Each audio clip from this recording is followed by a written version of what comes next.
Bonjour à tous, c'est Tempros, j'espère que vous allez bien. On se retrouve pour une nouvelle vidéo pour parler du S&P 500. Alors là, je vous fais une vidéo à la va-vite parce que on est aujourd'hui le 2 août 2024 et il vient de se passer quelque chose de sublime ou de catastrophique pour certains.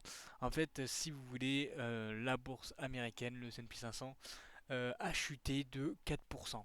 Voilà, vous pouvez voir mon portefeuille a chuté de 4%. Donc en gros, j'avais commencé à 950 euros.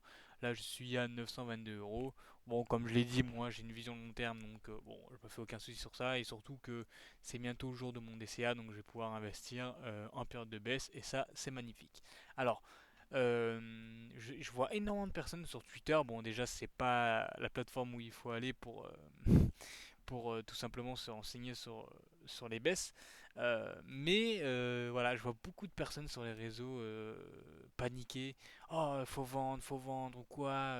Mais sur des ETF, alors sur des actions, bon, je veux bien, puisque les actions, voilà, si ça baisse énormément et que du coup que tu achètes des actions, bah, tu es un investisseur actif. Donc forcément, c'est compliqué. Mais au niveau des ETF, voilà, ETF, même si tu y restes un an, tu prendras pas beaucoup de rendement. Il faut vraiment rester sur une vision long terme, comme je vais faire sur 10 ans. Donc, euh, donc voilà, donc c'est pour ça que je m'inquiète pas. Mais ouais, comme vous le voyez, là, il y a eu moins 4%. On a pris vraiment cher. Donc en gros, il y a Microsoft qui ont pondu des résultats assez mauvais. Amazon, pareil.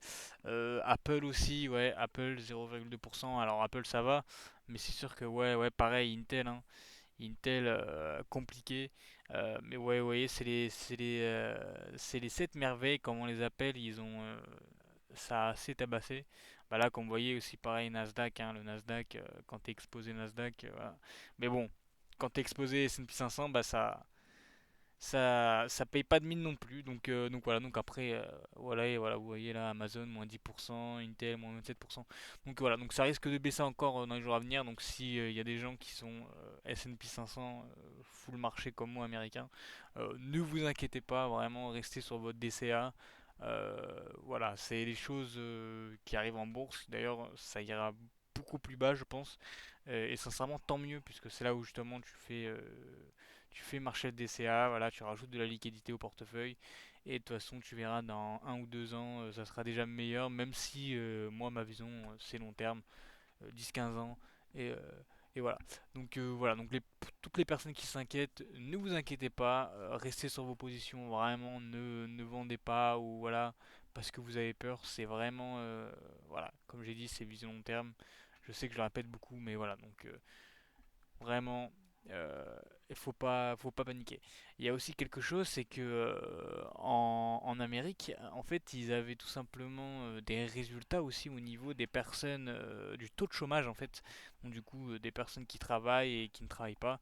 Et là, le résultat est catastrophique puisqu'il y a plus de, et je vais pas dire qu'il y a plus de chômeurs que de travailleurs, ça serait mentir, mais en tout cas, le résultat est mauvais, quoi. Donc c'est sûr que ouais, va falloir que ça se redresse.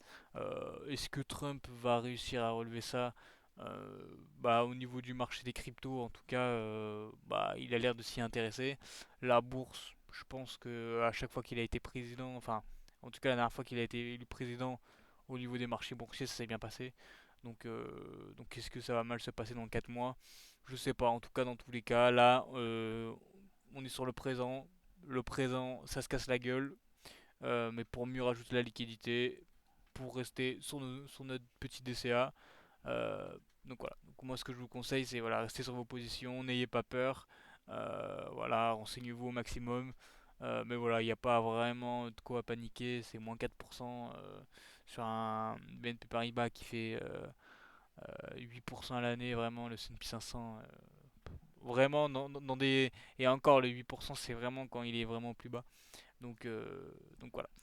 Donc n'ayez pas peur, ne vendez pas, et voilà. Bon, en tout cas, moi, c'était tout. Je vous laisse sur ça. N'hésitez pas à poser des questions en commentaire, abonnez-vous, likez, partagez la vidéo, et on se retrouve pour une nouvelle vidéo. Ciao!